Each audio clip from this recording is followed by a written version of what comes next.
Orang-orang kita itu kan suka mengarti-artikan mimpi, betul? Betul? Nggak usah dikasih tahu, itu udah umum. Kalau ada orang mimpi kok giginya tanggal, mimpi untune copot, katanya mau ada keluarga yang lah nek rampal sak pirang-pirang. Terus ada anak perawan mimpi digigit ular, katanya mau dapat. Nah gitu umum. Sekarang ada janda mimpi dikerokoti garangan. Orang kita kan suka kayak gitu. Apa dipikir kalau ada orang nyalon bupati itu duitnya pasti banyak? Nggak jelas. Ya dibuktikan aja nanti nyangoni kiainya apa enggak. Ya tuh.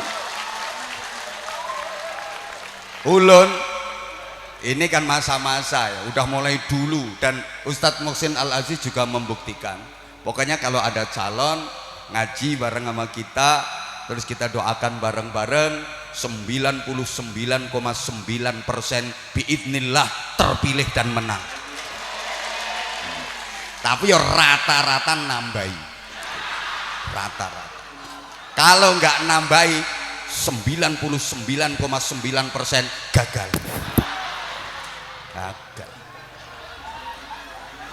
Atau mungkin terpilih tapi belum sampai sebulan meninggal. Biasanya. Nah, pilihan ada di tangan Anda. Itu. Mudah terbukti di mana-mana.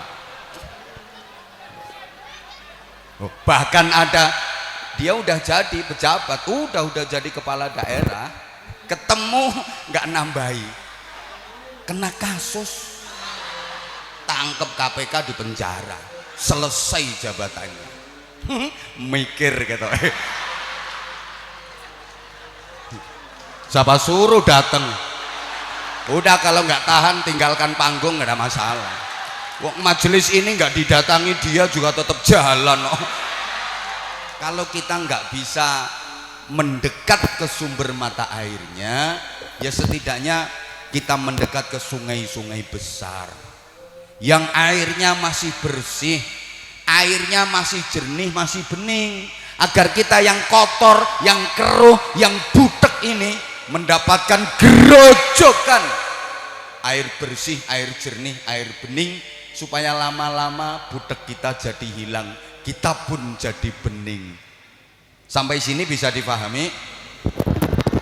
Kita sungai kecil yang keruh, yang kotor, yang butek ini harus mendekat ke sungai-sungai besar yang airnya masih bersih, masih jernih, masih bening, agar kita yang keruh, kotor, butek dapat gerojokan air bersih, sehingga butek kita lama-lama jadi hilang, kita pun berubah jadi bening. Siapa? Sungai-sungai besar yang airnya masih bersih, masih jernih, masih bening, yang harus kita dekati tidak lain tidak bukan adalah para ulama, para kiai. Yang kiai beneran, ulama sungguhan, kiai beneran. Hati-hati, zaman kayak gini kan keruh, nggak jelas ini kiai apa bukan kiai, kan nggak jelas. Halo? Kata orang Jawa, jangan digebyah uyah. Ojo digebyah uyah podo asine. Memang uyah itu asin, tapi kan tidak semua yang asin itu uyah. Contoh umbelmu. Tak percaya dilaten ora asin. Itu loh. Emas memang umumnya berwarna kuning, tapi kan tidak semua yang warnanya kuning itu emas. Lah kalau semua yang warnanya kuning dianggap emas, berarti pian tiap pagi ke toilet petentengan itu ngeluarin emas. Ulama umumnya pakai sorban, umumnya, tapi nggak semua yang pakai sorban itu ulama. Hati-hati, kadang yang menang tampilannya tok, casingnya tok, atributnya saja. jubahe klengsreh lemah, surbane wombo kaya Batman. Dia bawa tasbih itu besar-besar, bukan dari kayu, kelapa direntengi. Apa itu mesti ulama? Ya ntar dulu kualitasnya dong. Gimana sanad keilmuannya? Dia ngajinya di mana? Gurunya siapa? Kiainya siapa? Sanad ilmunya nyambung nggak ke Rasulullah Shallallahu Alaihi Wasallam? Kalau ulama Indonesia sanad ilmunya rata-rata sama, nanti sampai ke Abu Bakar Sato. Abu Bakar Sato itu muridnya Syekh Ahmad Zaini Dahlan. Ngopo tak terang nong ini? Wis pokoknya nek jalur pesantren ahlu sunnah wal jamaah itu wis bener, gitu loh maksud saya. Terus dia ya pernah mondok di pesantren, bisa ngaji, faham berbagai macam fan disiplin keilmuan, itu bener-bener ulama. Ngajinya ya runtut, suruh baca kitab kuning ya bisa, itu tandanya dia faham ilmu agama. Kitabnya ya urut, ya Fathul Qorib, Fathul Mu'in, Fathul Wahhab. Nah kalau ulama-ulamaan mungkin ceramah pinter, tapi suruh baca kitab au, karena yang dikaji sama dia bukan Fathul Wahhab, melainkan Fathul WhatsApp, Raudatul Facebook, Kifayatul Instagram, Hidayatul Twitter, sama Nihayatul TikTok.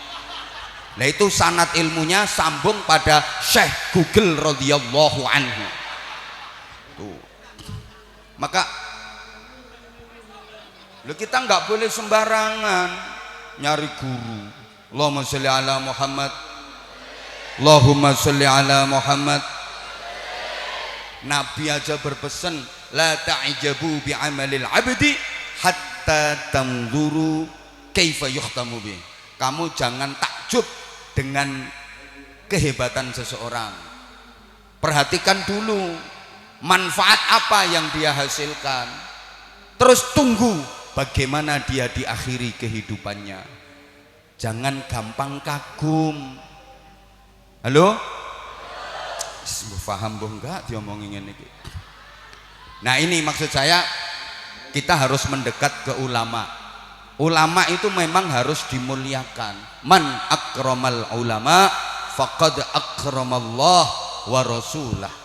Siapa yang memuliakan ulama, maka dia benar-benar sudah memuliakan Allah dan Rasulullah. Sebaliknya, meremehkan ulama berarti meremehkan Allah, meremehkan Rasulullah. Nah, kalau saya bukan ulama, jujur, maaf, saya ndak bisa ngaji, sama kayak Pean. Kita sama-sama oon.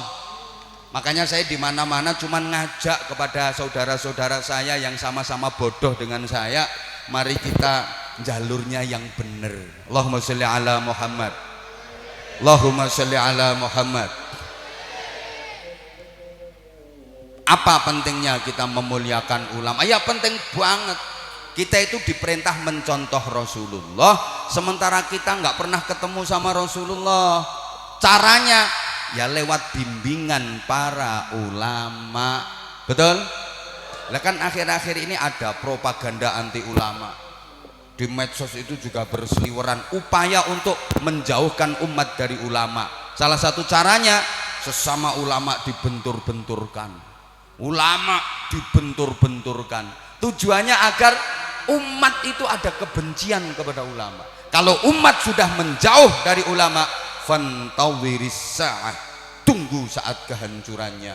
Karena ulama lah pewaris Nabi.